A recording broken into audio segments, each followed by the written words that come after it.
Short notice पे आने के लिए। सबसे पहले तो मैं आपको स्पष्ट कर दूं कि कल मैं मीडिया के सामने नहीं आया। कल हम लोगों ने पूरे पोलिंगों की विस्तृत जानकारी निकाली और बारीक अध्ययन करने के बाद कल देर रात को 2-3 बजे हम लोग इस निष्कर्ष पर पहुँचे कि हर हाल में दतिया के चुनाव में आज़ाद समाज पार्टी चुनाव जीतने जा रही है और जीत भी ऐतिहासिक होने वाली है। और उसका सबसे बड़ा जो कारण है, पहला कारण तो यही है कि जो हमारा वोट है, जो विचारधारा का है, जो गांव गरीब किसान की बात करने वाला जो वोट है, वो वोट बिल्कुल भी उसमें डेंट नहीं कर पाई, ना भाजपा ना कांग्रेस। तो हमारा वोट अपनी जगह इंटैक्ट रहा, लेकिन भाजपा और कांग्रेस का वोट एक दूसरे को कतरने का काम करता रहा। इसलिए निश्चित रूप से 3 तारीख को आज़ाद समाज पार्टी जीतेगी।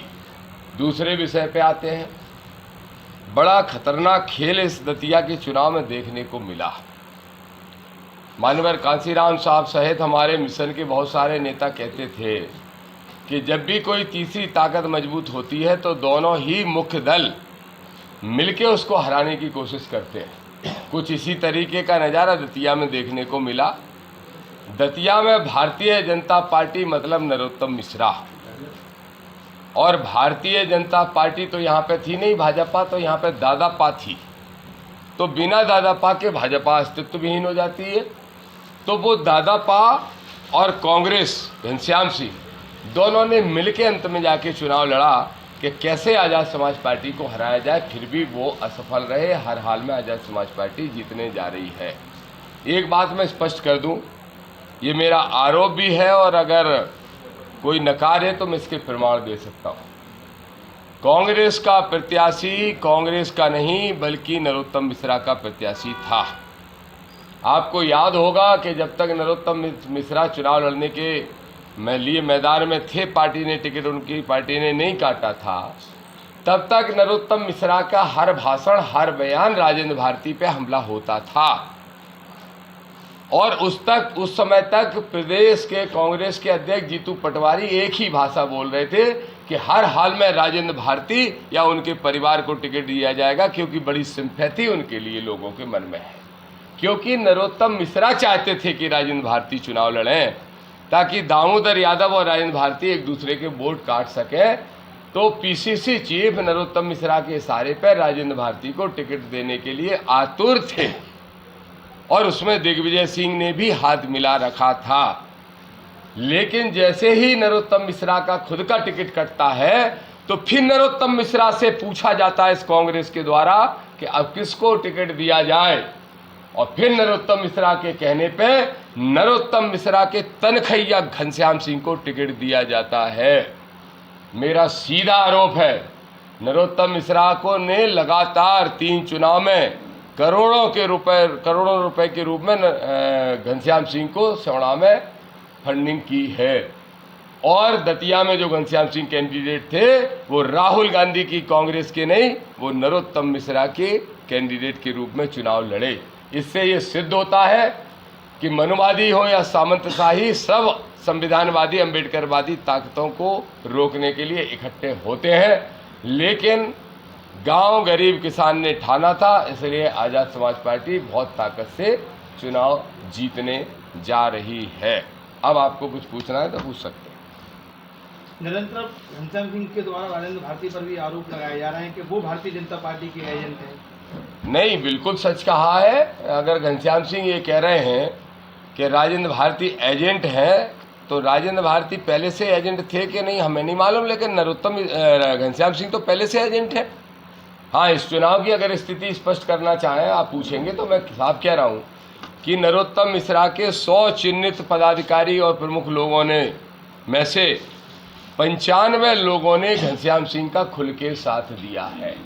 बसई में नरोत्तम मिश्रा के भाई श्रीमंत, क्या नाम है उनका, उनने खुद फ़ोन किया। वो जो एक रेंजर है जिसको अभी हम सस्पेंड कराने वाले हैं कुछ ही दिन में, उसने भी खुलेआम कांग्रेस का काम किया है। इससे स्पष्ट हो जाता है कि घनश्याम सिंह का साथ नरोत्तम की पूरी टीम ने दिया। अब राजेंद्र भारती की अगर बात करें तो वो तो उनने ठीक 2 दिन पहले, वोटिंग के 2 दिन पहले 500 कार्यकर्ताओं की बैठक बुला के ही कह दिया था कि घनश्याम सिंह को चुनाव हराना है, तो बेहतर होता राजेंद्र भारती अगर ओबीसी की सोच के, किसानों की सोच के जरा भी होते, जरा भी शर्म होती, जहाँ अगर एहसान फरामोश नहीं होते राजेंद्र भारती, तो राजेंद्र भारती को ये कहना चाहिए था फिर कि गांव गरीब किसान की चिंता करके हमें दामोदर यादव को जिताना है। पर राजेंद्र भारती ने भी अपनी असलियत दिखाई और घनश्याम सिंह का तो असली चेहरा सामने आना था, सो आ ही गया, लेकिन ये बेनकाब हो गए। और राजेंद्र भारती ने बीजेपी के लिए पूरी ताकत लगाई है, इसमें कोई दो राय नहीं, लेकिन नरोत्तम मिश्रा ने कांग्रेस के लिए पूरी ताकत लगाई है। और ये स्थिति हमारे लिए बहुत सुखद है कि राजेंद्र भारती कांग्रेस को हरवाएं और नरोत्तम मिश्रा भाजपा को हरवाएं और हम आराम से हमारी पार्टी निकल के आगे पहुंच जाए। आपने देखा जैसे आदरणीय राष्ट्रीय अध्यक्ष जी चंद्रशेखर जी आए थे, तो उस दिन जो जन सैलाब सड़कों पर था, जब हम पैदल मार्च कर रहे थे, तो किसके टेंट मोह लगे थे, होर्डिंग पोस्टर भाजपा के, पर उनके बीच में से हमारे झंडे और हमारे कार्यकर्ता जैसे निकल के गए, वैसे आजाद समाज पार्टी भी निकल के दतिया के विधायक हम लोग बनने वाले हैं और दतिया के शासक नहीं, दतिया के सेवक बनेंगे। भाई साहब, जिस तरीके से आप कह रहे हैं कि आजाद समाज पार्टी जो है चुनाव जीत रही है, लेकिन एग्जिट पोल में आपको 15% बताया जा रहा है। ये कौन सा पोल है, किसका पोल है? तमाम कोई तमाम नहीं है, दो कौड़ी की औकात वाले लोग हैं, मानसिकता हमारे विरोधी है, मनुवादी सोच के होंगे, सामंतशाही सोच के होंगे, उनकी औकात उन्हें 3 तारीख को पता चल जाएगी। ऐसे एग्जिट पोलों के भरोसे हम कभी नहीं रहते। जैसा कि आपने कहा था कि राजेंद्र भारती हमारा सहयोग करेंगे, लेकिन वो सूत्रों से खबर है कि वो बीजेपी का सहयोग। मैं बोल रहा हूँ ना, एहसान फरामोश निकले। मैंने तो राजेंद्र भारती का 2 बार साथ दिया, राजेंद्र भारती एहसान फरामोश निकले। और घनश्याम सिंह बीजेपी की बी टीम है, जीतू पटवारी बीजेपी की बी टीम है, दिग्विजय सिंह स्वयं बीजेपी की बी टीम है, ये स्पष्ट हो गया है। इसलिए अब दतिया और मध्य प्रदेश की जनता को बीजेपी की बी टीम नहीं, बल्कि बीजेपी से लड़ने वाली पार्टी, लड़ने वाले नेता चाहिए। इसलिए आजाद समाज पार्टी भाजपा का मुकाबला पूरे प्रदेश में 2028 में करने जा रही। 2026 ये तो बानगी है, ये तो बानगी है। इस चुनाव के बाद तो हमारी शुरुआत होने वाली है, कोई किसी गलत फहमी में नहीं रहे। और एक कहावत तो आपने सुनी होगी, जिंदा हाथी लाख का, मरा हाथी 1.25 लाख का। क्या लग रहा है जब समाज पार्टी के मध्य प्रदेश में आने से दोनों पार्टियों में चिंताएं? घबराहट है, क्योंकि दोनों पार्टियां एक ही हैं, दोनों पार्टियां एक ही हैं, ये सिद्ध हो गया इस चुनाव से। एक ही सिक्के के 2 पहलू हैं, चाहे सिक्का इधर से पलट के देख लो, चाहे इधर से देख लो, सिक्का एक ही है। तो भाजपा और कांग्रेस एक ही सिक्के पे दोनों के नाम लिखे, एक का इस तरफ, एक का इस तरफ। इसलिए अब हम पोल खोलेंगे। भाजपा द्वारा और कांग्रेस द्वारा जो जयचंद्र की भूमिका निभाई गई है, तो इन जयचंद्रों का भविष्य क्या होगा आगे? वो भारतीय जनता पार्टी तय करे। भारतीय जनता पार्टी तो बड़ा अनुशासन का डंडा चलाने की बात करती है। कहाँ गया उनका डंडा? क्या मिश्रा, शुक्ला, दुबे, शर्मा, तिवारी, दीक्षित पे नहीं चलता? अहिर, गुजर, गढ़िया, काची पे तो तुरंत चल जाता, नहीं चल पाया। क्यों नहीं चला? क्यों नरोत्तम मिश्रा को इनने नहीं निकाला? मुझे तो देखना है नरोत्तम मिश्रा 24 घंटे में निकल रहे कि 48 घंटे में पार्टी से नहीं निकल रहे। और नहीं निकलते हैं नरोत्तम मिश्रा में, उनकी पार्टी कोई कार्रवाई नहीं करती है, तो इसका मतलब यह है कि हाथी के दांत खाने के और दिखाने के और। क्या कांग्रेस भी निकालेगी राजेंद्र भारती के विरुद्ध कोई कार्रवाई करेगी? कांग्रेस तो क्या कार्रवाई करेगी? खुद ही पूरी बीजेपी की भी टीम है, कांग्रेस क्या कार्रवाई करेगी? कांग्रेस में तो ये सिर्फ अटकल चलती रहती है। जो घनश्याम सिंह रोना रो रहे हैं कि पैसा बांटे, पैसा बांटे, पैसा बांटे, तो तुम किसके पैसे बांटते थे 15 साल से? घनश्याम सिंह जी जवाब दो। क्या दतिया के उपचुनाव में जो राजनीतिक चेहरे रहे उन्हें मोहरा बनाया गया? निश्चित रूप से मोहरे ही हैं बेचारे। खास तौर पे आप आशुतोष के बारे में पूछ रहे हैं। आशुतोष बेचारे के साथ बहुत गलत हुआ है। आशुतोष के प्रति हमारी सहानुभूति है। आशुतोष तिवारी को ABCD मालूम ही नहीं थी और उन्हें मैदान में उतार दिया, उनका शिकार कर लिया गया। और इसमें नरोत्तम मिश्रा ने तो शिकार किया सो किया, कुछ प्रदेश के नेताओं ने भी आशुतोष का शिकार कर लिया है। आगे आने वाले समय में ये राज भी खोल दूंगा, मुझे पता है, लेकिन आज नहीं बता रहा। वोटिंग को लेकर क्या कहेंगे? कुछ लोग वोट नहीं डाल पाए। निश्चित रूप से वोटिंग का परसेंटेज नहीं डाल पाए, मैं नहीं मानता। मैं ये मानता हूँ कि वोटिंग परसेंटेज कम होने का कारण है कि वोटर के मन में कन्फ्यूजन होना। मुझे अजीब व गरीब बात लग रही, बाहरी media bumper voting, bumper voting, bumper voting. शर्म नहीं आती मीडिया के लोगों? मीडिया हाउसेस क्या नैरेटिव सेट करना चाहते हैं?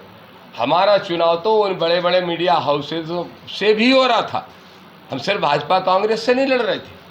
क्या किया पिछले 20 दिन तक मीडिया ने? थंबनेल बना रहे, उसमें दामोदर यादव का फोटो लगा रहे, लेकिन चर्चा दामोदर यादव पे नहीं होगी। और होगी तो आखिरी में कहेंगे देखना है दामोदर यादव किसके वोट काटेंगे। किसी के बाप के हैं वोट जो दामोदर यादव काटेगा? 5,000 10,000 वाला दामोदर दिखाई दे रहा है तुम्हें? शर्म नहीं है? 30,000 वोट जो आदमी 2 साल पहले सौड़ा विधानसभा में ले गया, उसको तुम बोले वोट कटुआ हो गए, 5-10,000 वोट लाएंगे। तो फिर मीडिया वाले भी तय कर लें, बड़े हाउसेस, ये किसकी गुलामी कर रहे थे और किसके सारे पे चलते हैं और किसके पैसे से चलते हैं। पहली चीज़। फिर मीडिया कह रही बम्पर वोटिंग हुई, बम्पर वोटिंग हुई। किसकी बम्पर वोटिंग हुई भाई? कितनी वोटिंग हुई? 2 ही साल पहले 1,77,000 वोटिंग हुई थी और अब 1,57 वोटिंग हुई। तो 20,000 वोट कम हो जाने का मतलब है 9% से ज़्यादा वोटिंग कम हुई है। ज़्यादा कैसे? कौन कह रहा है ज़्यादा हुई? हर मीडिया दिखा रही है ज़्यादा बम्पर वोटिंग, बम्पर वोटिंग। कम वोटिंग हुई, क्यों हुई? इसका कारण मीडिया को ढूंढना चाहिए। इसका कारण मैं बता रहा हूँ। इसका मेन कारण यह है कि राजेंद्र भारती वो चाहते थे जो उनके समर्थक नहीं चाहते थे, क्योंकि उनके समर्थक हमेशा एंटी बीजेपी रहे। और राजेंद्र भारती कह रहे कांग्रेस को वोट दे दो, तो उनके वोटर कंफ्यूज, उनके समर्थक कंफ्यूज। नरोत्तम मिश्रा वो चाह रहे थे जो कभी उन्होंने किया नहीं, उनके समर्थकों ने, वो बीजेपी को वोट देते रहे। वो कह रहे थे नहीं कांग्रेस को दे दो। तो दोनों के समर्थक लगभग 10-15% घर पर बैठ के रह गए और उनके घर परिवार के लोग रह गए।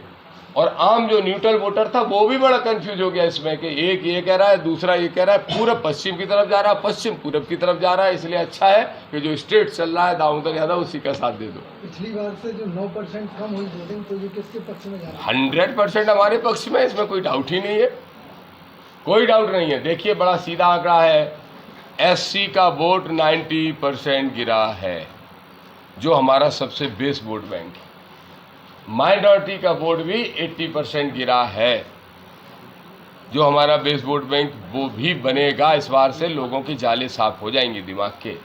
अब रही बात OBC की, तो उसकी भी संख्या काफ़ी अच्छी रही है। सामान्य वर्ग के भाई बहनों से हमने अपील तो बहुत की थी, कब पर वोटिंग उन्होंने बहुत कम की है, पता नहीं क्यों। 30 तारीख में जिस दिन वोटिंग थी उस दिन नरोत्तम मिश्रा से पूछा गया कि दामोदर यादव आपके खिलाफ बोलते हैं, आपका इस पर क्या जवाब है? तो उन्होंने कहा कि ये दामोदर ही बता पाएंगे, वो हम उनके खिलाफ नहीं बोल पाएंगे। इसके लिए अब पता नहीं वो क्यों नहीं बोलते, तो उन्हीं से पूछिए। और मैं भी किसी व्यक्ति के खिलाफ नहीं बोलता, मैं घटनाक्रमों पे बोलता हूँ, मुद्दों पे बोलता हूँ, विचारधारा आधारित बोलता हूँ। ना नरोत्तम ने मेरा खेत दबाया, ना मैंने उनका खेत दबाया। मेरे तो पुराने 30 साल पुराने दोस्त हैं, उन्होंने दोस्ती नहीं निभाई, वो अलग बात। उन्होंने दोस्ती घनश्याम सिंह के साथ निभाई, क्योंकि उनको कमज़ोर लोग पसंद है, ताकतवर पसंद नहीं। क्या इस चुनाव से कुछ राजनीतिक चरणों की समाप्ति मानी जाए? बिल्कुल 100%। दोनों मेरा जो अनुभव कहता है, मैं ज्योतिषी तो नहीं हूँ, धीरेन्द्र शास्त्री नहीं हूँ मैं पर्ची निकालूँ, लेकिन मैं इतना ज़रूर कह सकता हूँ कि आदरणीय राजेंद्र भारती जी हों या आदरणीय नरोत्तम मिश्रा जी, जितना मैं भाजपा को जानता हूँ, नरोत्तम मिश्रा की राजनीति हमें नहीं लगता कि अब भाजपा में कोई संभावना उनके लिए बची है। और रही बात राजेंद्र भारती जी की बात, तो उनके प्रति हमारी सहानुभूति है, वो जल्दी स्वस्थ हो जाए, लेकिन उनकी राजनीति भी खत्म हो गई है। देखिए दतिया में एक नई राजनीति की शुरुआत होने वाली है और हो चुकी है। चुनाव के परिणामों के मोहताज नहीं हम, परिणाम तो 100% हमारे फेवर में आएंगे। जैसे कांग्रेस EVM की रखवाली कर रही है, कहीं कहीं आज़ाद समाज पार्टी नजर नहीं है। ज़रूरत नहीं है ना, ज़रूरत नहीं है। मैं मानता ही नहीं कि EVM में कोई गड़बड़ी कर सकते हैं। मैंने पहले ही कह दिया है चुनाव लड़ने वालों से, पंगा लोगे तो दंगा होगा। जान सबसे ज़्यादा ज़रूरी है, ये सबको पता होता है।